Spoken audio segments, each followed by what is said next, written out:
Assalamualaikum warahmatullahi wabarakatuh. Alhamdulillah wassalatu wassalamu ala Rasulillah wa ala alihi wa sahbihi wa mawalah. Amma ba'd. Ikhwati fillah rahimakumullah, sahabat muslim dimanapun berada. Alhamdulillah, semoga pada hari ini kita dalam keadaan sehat walafiat dan senantiasa dalam lindungan Allah Subhanahu wa taala. Ikhwati fillah rahimakumullah, melanjutkan kajian fikih ruqyah seperti biasa. Pada hari ini kita akan masuk kepada rukun ruqyah yang keempat, yaitu marqibih. Marqibih atau dapat diterjemahkan secara bebas dengan arti bacaan ruqyah. Jadi dalam praktek ruqyah, inti daripada ruqyah adalah membacakan, ya. Karena ruqyah itu secara bahasa diartikan dengan mantra, ya, atau jampi-jampi. Nah, mantra atau jampi-jampi adalah sesuatu yang diucapkan, yang dilafalkan atau dirafalkan. Nah, jadi ruqyah secara istilah juga demikian, yaitu qiraatu syai'in min ayatil Quran au al-ad'iyah an-nabawiyah dan seterusnya. Yaitu membacakan sebagian dari ayat-ayat Quran dan doa-doa Nabi. Kemudian disebutkan juga dengan tambahan ma'an nafas, itu dengan ditiupkan. Nah, jadi istilah marqibih ini adalah istilah di mana kita menggunakan sesuatu yang kita baca, ya, menjadi sebuah inti dalam praktek ruqyah. Karena kalau tidak ada bacaan atau hanya dengan berbisik, itu bukan ruqyah, ya. Jadi tanpa ada sesuatu yang dibaca, maka itu tidak disebut ruqyah.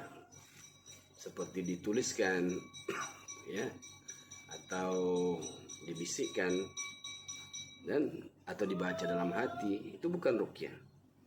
Jadi intinya ruqyah adalah dibaca dengan bersuara, dirafalkan atau dilafalkan. Dan untuk membedakan ruqyah itu syar'i atau syirki, syar'i atau mengandung unsur syirik, bisa dilihat dari bacaannya, dari apa yang dirafalkan atau dibacakan oleh seorang peruqyah kepada pasiennya.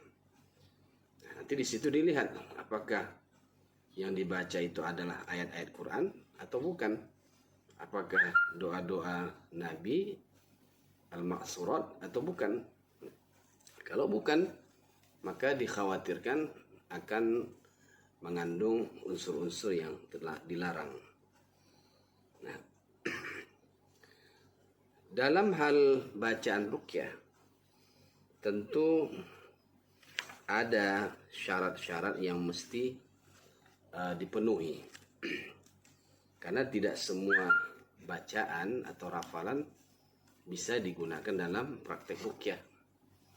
Ya, karena di zaman sekarang ini ada sesuatu yang kelihatan islami, tetapi ternyata mengandung unsur-unsur yang menyesatkan atau merusak akidah.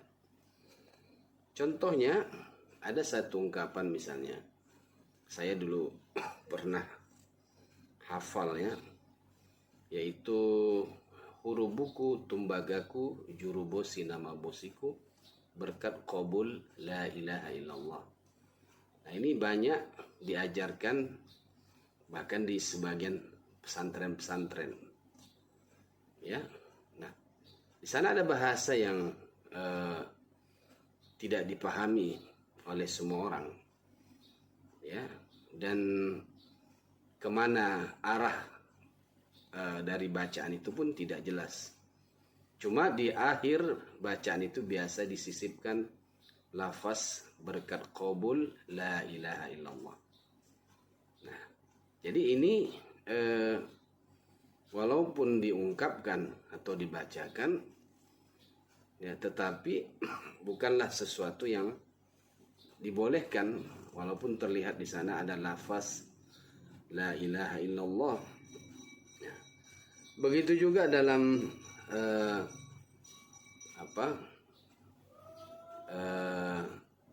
rafalan-rafalan dengan bahasa-bahasa daerah seperti bahasa Jawa, ya, bahasa Batak dan sebagainya. Itu terkadang dimulai dengan bismillah, bahkan kadang dengan membacakan Al-Fatihah di awalnya begitu. Nah, jadi tidak cukup seperti itu, ya. Tidak cukup hanya dengan sepenggal zikir lalu ditambahkan dengan kalimat-kalimat majhulah, kalimat yang tidak dipahami, lalu itu dikatakan ruqyah. Benar, itu bisa dikatakan ruqyah secara bahasa, yaitu mantra atau jampi-jampi, tapi tidak syar'i. Adapun syarat ruqyah yang syar'i seperti yang diucapkan oleh Al-Hafiz Ibnu Hajar Al-Asqalani dalam kitab Fathul Bari, demikian juga Imam As-Suyuti, ya, di dalam kitabnya yang lain. Ibnu Hajar mengatakan waqad ajma'al ulama'u ala jawazir ruqah inda ijtima'i thalathati syurut. Ijma' ulama artinya konsensus, ya, sepakat ulama membolehkan ruqyah ketika cukup 3 syarat. Pertama, ayakuna bi kalamillahi ta'ala atau bi asma'ihi wa sifatihi. Hendaklah ruqyah itu dengan kalamullah, dengan ayat-ayat Al-Quran, atau dengan asma'ullahul husna, ya, dengan asma'ullahil husna, atau dengan sifat-sifatnya. Nah, jadi ini syarat yang pertama. Jadi ketika kita meruqyah, ya, dengan mengucapkan ayat-ayat Al-Quran atau nama-nama Allah atau sifat-sifat Allah, maka itu boleh. Tapi belum cukup sampai di situ, ya. Kemudian dilanjutkan dengan syarat yang kedua, wabil lisanil arabi au bima yu'rafu ma'nahu min ghairihi. Dan dibaca dengan lisan Arab, dengan bahasa Arab. Jadi kalau ayat-ayat Quran, misalnya Al-Fatihah, maka dibacalah surah Al-Fatihah dengan bahasa aslinya, bukan terjemahannya, ya. Apalagi dibaca secara terbalik, misalnya seperti ada istilah kulhu sungsang. Kulhu dibaca secara terbalik. Terbalik itu artinya sungsang. Seperti anak yang lahir, ya, kaki duluan, kemudian kepala belakangan. Itu sungsang namanya. Nah, jadi hendaklah dibaca dengan bahasa Arabnya atau dengan bahasa yang diketahui maknanya, ya. Itu yang kedua. Kemudian yang ketiga, ini lebih kepada keyakinannya, tidak lagi pada bacaan. Wa ay ya'taqida anna ar-ruqyata la tu'athir bi dzatiha bal bi dzatillahi ta'ala. Dia mesti meyakini bahwa ruqyah itu tidak memberi pengaruh dengan zatnya. Artinya bukan ruqyah itu yang menyembuhkan, bukan ruqyah itu yang memberikan pengaruh. Bal bidzatillah, tapi dengan zat Allah, atau biqudratillah, atau dengan kekuasaan Allah. Nah, jadi walaupun yang kita baca ayat Quran dengan bahasa Arab, tapi kita meyakini, mengiktikadkan bahwa ayat Quran itulah, ya, yang menyembuhkan, maka itu pun tidak syar'i. Maka orang-orang yang menggunakan ayat-ayat Quran sebagai jimat dengan meyakini bahwa ayat Quran itulah yang membentengi dia, maka itu juga mensyarikatkan atau menyekutukan Allah Subhanahu wa taala. Jadi Ibnu Hajar Al-Asqalani menyebutkan 3 syarat ini sebagai ruqyah yang syar'iyah. Maka kita harus memperhatikan setiap apa yang kita gunakan dalam praktek ruqyah, khususnya pasien harus cerdas melihat apa yang dibaca oleh peruqyah yang dia datangi. Ibnu Hajar juga menukil pendapat Imam Al-Qurtubi, ya, yang mengatakan bahwa ruqyah ada 3 jenis. Pertama, ruqyah yang dipakai pada zaman jahiliyah atau ruqyah yang tidak dipahami maknanya. Nah, maka ruqyah seperti ini ya mesti dijauhi ya atau dihindari agar tidak terperangkap dan terbawa dalam kesyirikan. Yang kedua, kata Imam Al-Qurtubi, ruqyah dengan kalamullah, nama-nama Allah dan zikir al-ma'surat yang direkomendasikan oleh Nabi. Nah, maka ruqyah seperti ini hukumnya sunnah, ya, mustahab, ya, dan boleh dilakukan, jaiz, hukumnya jaiz, boleh dilakukan. Yang ketiga, ruqyah dengan menggunakan nama selain Allah, seperti nama raja-raja, nama orang-orang soleh, nama orang-orang besar. Nah, dalam hal ini kata Imam Al-Qurtubi, meninggalkan ruqyah seperti ini adalah lebih baik, aula, ya, aula, lebih aula untuk ditinggalkan. Nah, pada poin ketiga ini tersirat dalam pikiran kita bahwa kalau ruqyah menggunakan nama-nama raja, nama-nama orang besar, ya, atau nama-nama malaikat, mungkin misalnya, lebih baik ditinggalkan. Tapi kalau dibuat berarti boleh. Nah, tentu hal ini bisa menimbulkan keyakinan yang salah di dalam hati para pengguna ruqyah, bahwa ternyata bukan hanya dengan nama Allah, dengan nama raja, dengan nama malaikat, dengan nama orang-orang besar pun kita bisa menggunakannya sebagai ruqyah. Nah, poin ketiga ini mendapat kritikan dari para ulama. Ya, di antaranya Syekh Usamah bin Yasin Al-Ma'ani, ya, di dalam kitabnya beliau menyebutkan apa yang dikatakan oleh Al-Qurtubi pada poin ketiga,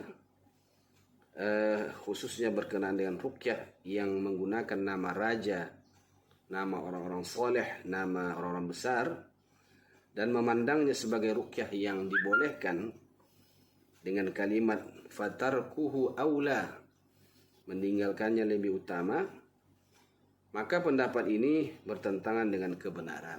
Nah, seperti yang saya sampaikan tadi, ya, tersirat adanya kebolehan menggunakan nama-nama orang-orang soleh, nama raja untuk diucapkan dalam ruqyah. Nah, ini sesuatu yang bertentangan dengan kebenaran. Sebab para ulama tadi sudah sepakat, sebagaimana disebutkan oleh Ibnu Hajar Al-Asqalani, bahwa ruqyah itu ayyakuna, ya, min bikalamillahi ta'ala, ya, bahwa ruqyah itu adalah dengan kalamullah au bi asma'ihi wa sifatihi. Tidak disebutkan di situ bi asma'i as-salihin atau bi asma'i al-malaika, ya, bi asma'il muluk dan sebagainya. Nah, dan di situ dikatakan qad ajma'a, artinya ijma'. Jadi kalau menggunakan ruqyah dengan nama-nama selain nama Allah, ya, itu menyalahi ijma' ulama. Bahkan di sini kalau kita lihat dari perkataan Ibnu Hajar Al-Asqalani, nama Nabi pun tidak bisa dijadikan bacaan ruqyah. Ya, misalnya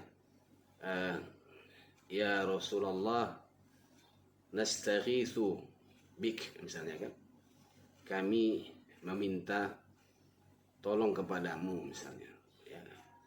Jadi memanggil, menyeru nama Allah, nama Rasulullah, nama Nabi untuk dimintai pertolongan, ya. Bukan dengan nama Allah. Nah, jadi kalau kalimat yang disampaikan oleh Ibnu Hajar ini, yang boleh hanya nama Allah, ya, dan sifat-sifat Allah. Ikhwati fillah rahimakumullah. Jadi Syekh Usamah juga menukil pendapat Syekh Atiyah Muhammad Salim, ya, yang mengatakan menjauhi ruqyah jenis ketiga hukumnya wajib. Jadi ruqyah yang ketiga tadi, yaitu ruqyah dengan nama-nama raja, nama orang-orang soleh, wajib dijauhi, ya. Karena apa? Karena kita sudah mengatakan bahwa ruqyah adalah doa perlindungan, dan perlindungan itu tentu hanya kepada Allah Subhanahu wa taala. Kemudian dalam ungkapan Ibnu Hajar Al-Asqalani yang sudah disebutkan tadi, beliau hanya menyebutkan ayyakuna bi kalamillah, hanya dengan kalamullah, au bi asma'ihi wa sifati, atau dengan nama dan sifatnya. Bagaimana dengan doa-doa yang diajarkan Rasulullah? Nah, tidak disebutkan. Nah, Imam Nawawi rahimahullah menambahkan, ya, di dalam Syarah Sahih Muslim, beliau menambahkan bahwa ruqyah itu sunnah dengan membacakan zikir-zikir yang sudah dikenal atau yang ma'ruf, ya, dari Nabi Shallallahu Alaihi Wasallam. Nah, beliau mengatakan adapun ruqyah dengan membacakan ayat-ayat Quran dengan zikir-zikir yang sudah ma'ruf, maka tidak ada larangan, bahkan sunnah hukumnya. Nah, Al-Maziri juga berkata, semua ruqyah boleh jika dengan membacakan ayat Quran dan zikir. Nah, ruqyah akan terlarang jika dengan menggunakan bahasa ajamiyah, yaitu selain bahasa Arab atau bahasa yang tidak diketahui artinya, karena bisa mengandung kekufuran di dalamnya. Jadi banyak sekali para ulama-ulama, ya, para ulama-ulama salaf dan juga ulama-ulama mutaakhirin, ya, memberikan syarat-syarat untuk ruqyah syar'iyah. Misalnya Imam Asy-Syafi'i, ya, menjelaskan la ba'sa ay yarqi ar-rajulu bi kitabillahi wa ma yu'rafu min dzikrillah. Tidak mengapa atau boleh seorang meruqyah dengan membacakan kitabullah, dengan Al-Quran atau zikir yang sudah dikenal. Imam Al-Khattabi berkata, fa idza kanat ar-ruqyatu bil Quran wa bi asma'illahi fa hiya mubahatun. Apabila ruqyah itu dengan membacakan ayat-ayat Quran dan nama-nama Allah, maka itu boleh, mubah. Wa inna ma ja'atil karaha, hanya saja bisa menjadi makruh atau tidak disukai, fi makana minha bi ghairi lisanil Arab, apabila dengan bahasa yang bukan bahasa Arab, ya, yang dibaca ayat Quran tapi tidak dengan bahasa aslinya. Fa innahu yakunu kufran aw qalan yadkhuluhu syirkun. Karena kalau meruqyah dengan bahasa yang tidak difahami, bisa saja mengandung kekufuran atau mengandung kesyirikan.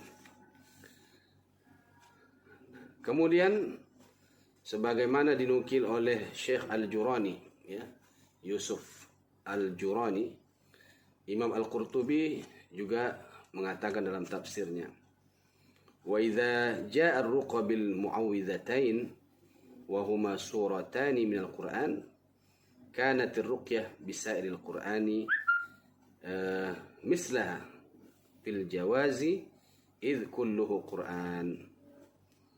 Ya.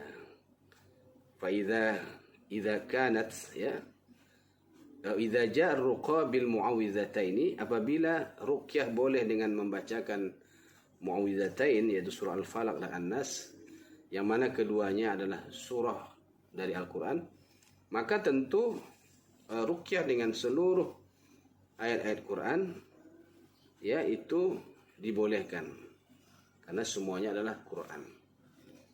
Nah, jadi Imam Al-Qurtubi mengatakan semua ayat-ayat Quran dari surah Al-Fatihah sampai surah An-Nas itu adalah ruqyah kalau mengacu kepada syarat yang disampaikan oleh Ibnu Hajar Al-Asqalani tadi.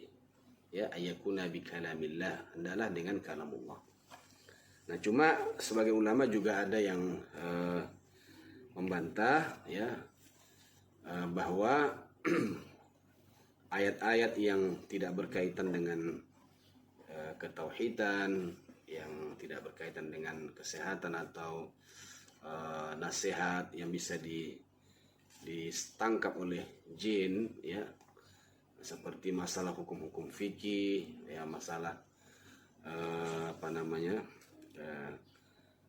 aturan-aturan kenegaraan, politik dan sebagainya, tentu itu tidak masuk dalam kategori ruqyah.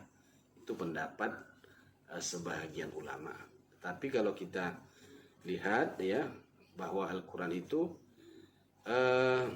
tidak hanya dilihat dari aspek arti ya, tapi juga dari susunan kata dan irama atau nada yang dilantunkan ya dari ayat-ayat Quran yang disebut oleh seorang sastrawan Mesir. Dia mengandung musiqiyatul Quran, yang mengandung nada-nada Al-Quran. Jadi nada-nada Al-Quran itu ketika dibacakan kepada orang yang sakit itu sama dengan terapi musik, bahkan lebih utama ya, bukan sama, lebih utama, lebih berkhasiat lantunan ayat-ayat Quran daripada lantunan musik-musik yang diperdengarkan kepada orang yang sakit.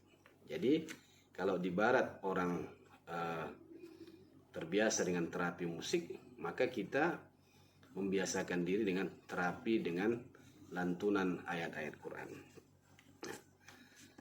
Baik, kemudian ulama yang lain seperti Ibnu Abdul Bar ya, dalam kitabnya At-Tamhid, beliau mengatakan wa amma tardu syayatin bittilawah wadzikri wal adhani mujtama'un alaihi masyhurun fil athar. Adapun mengusir setan dengan membacakan ayat Al-Qur'an, zikir dan azan telah disepakati ulama dan masyhur dalam hadis. Nah, jadi ini jelas ada tambahan lagi yaitu azan. Karena ketika dikumandangkan azan, setan akan lari.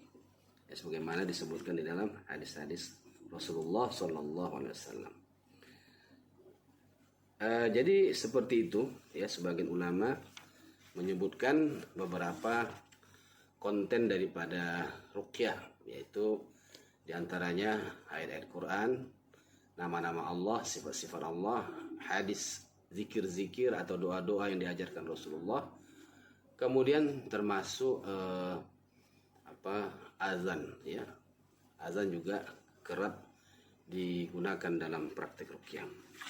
Terakhir, Dr. Ibrahim bin Muhammad Al-Buraikan memberikan syarat ruqyah lebih terperinci ya. Beliau mengatakan ruqyah yang dibolehkan itu memiliki beberapa syarat. Pertama, hendaklah dengan membacakan ayat Quran, nama-nama dan sifatnya, serta doa-doa yang diajarkan oleh Nabi Muhammad SAW. Kemudian hendaklah dengan bahasa Arab. Hendaklah dipahami maknanya. Nah, ini tentu dalam konteks ya seorang peruqyah ya, ketika dia membacakan ayat-ayat Quran, dia hendaklah lebih dahulu memahami apa yang dia baca. Karena ketika dibaca dengan memahami maknanya, maka penghayatannya lebih dalam. Tidak mengandung, yang keempat, tidak mengandung sedikit pun sesuatu yang tidak dibolehkan, seperti meminta atau berdoa kepada selain Allah, atau memanggil nama jin atau raja-raja mereka. Kelima, hendaklah tidak bergantung kepada ruqyah saja. Nah, jadi seperti yang disebutkan oleh Al-Hafiz Ibnu Hajar tadi, jangan meyakini bahwa ruqyah itu yang menyembuhkan. Ruqyah itu hanya sarana, yang menyembuhkan adalah Allah Subhanahu wa Ta'ala. Yang keenam, hendaklah meyakini bahwa bukan semata-mata ruqyah yang memberikan pengaruh, tapi dengan izin Allah. Ini barangkali yang dimaksud oleh Ibnu Hajar tadi. Yang kelima tadi, hendaklah tidak bergantung kepada ruqyah saja. Maksudnya ini barangkali harus boleh ya disinergikan dengan hal-hal yang tidak bertentangan dengan syariat. Misalnya ruqyah dengan bekam, atau herbal dan sebagainya. Jadi tidak bergantung kepada ruqyah saja. Ya, ini pendapat dari Syekh Ibrahim bin Muhammad Al-Buraikan. Baik, saudara-saudaraku, para peruqyah dan sahabat-sahabat muslim dimanapun berada, terakhir ya, sebagai catatan dari saya sebagai penulis, ada beberapa hal ya terkait dengan apa yang telah disebutkan oleh para ulama. Di sini ada tambahan ya dari saya pribadi. Ruqyah merupakan salah satu asbab untuk pembentengan atau penyembuhan. Jadi menjadikan asbab sebagai suatu cara penyembuhan dan sebagainya adalah dengan syarat tidak bertentangan dengan syariat. Misalnya, jika terasa lapar, maka kita butuh makanan untuk mengatasi lapar. Makanan adalah asbab untuk kenyang atau menghilangkan rasa lapar. Jika ingin mendapatkan rasa kenyang sesuai syariat, maka makanan yang dikonsumsi mesti halal. Ruqyah syariah adalah ruqyah yang sesuai dengan wahyu, Al-Quran dan Sunnah. Demikian pula halnya zikir atau doa juga harus benar-benar bersumber daripada Rasulullah SAW. Nah, tapi jika ayat-ayat Quran tadi disebutkan bahwa yang dibacakan adalah ayat-ayat Quran. Tapi kalau ayat Qurannya itu dibacakan dengan cara yang tidak syar'i, ya seperti misalkan secara sungsang ya, atau dibaca dengan cara-cara yang melecehkan atau menghinakan Al-Quran, tentu itu tidak sesuai syariat walaupun Al-Quran. Kemudian tidak boleh meyakini ruqyah yang menyembuhkan, karena yang menyembuhkan atau yang mengangkat semua kesulitan adalah Allah Subhanahu wa Ta'ala. Sebagaimana telah disebutkan bahwa ruqyah hanyalah asbab. Maka ketika kita menggunakan asbab, syaratnya harus bersandar kepada musabbib, yaitu yang menciptakan sebab, yaitu Allah Subhanahu wa Ta'ala. Nah, jadi kita tidak boleh hanya kepada ruqyah saja bersandar, meyakini bahwa ayat-ayat Quran itu yang menyembuhkan. Nah, saya kira itu sebagai tambahan, meskipun tidak jauh berbeda ya dari apa yang sudah disampaikan oleh para ulama sebelumnya. Baik, saya kira sampai di sini, mudah-mudahan bermanfaat. Nanti akan kita lanjutkan kepada pembagian ruqyah. Ya, tadi sudah disebutkan ada ruqyah syar'iyah, ada ruqyah syirkiyah. Ternyata ada satu lagi namanya ruqyah muharramah. Nah, mudah-mudahan Allah Subhanahu wa Ta'ala memberikan kita kelapangan waktu sehingga dapat mengikuti kajian fikih ruqyah, walaupun hanya dalam beberapa menit, tapi semoga bermanfaat sepanjang hayat kita. Amin ya rabbal alamin. Wassalamualaikum warahmatullahi wabarakatuh.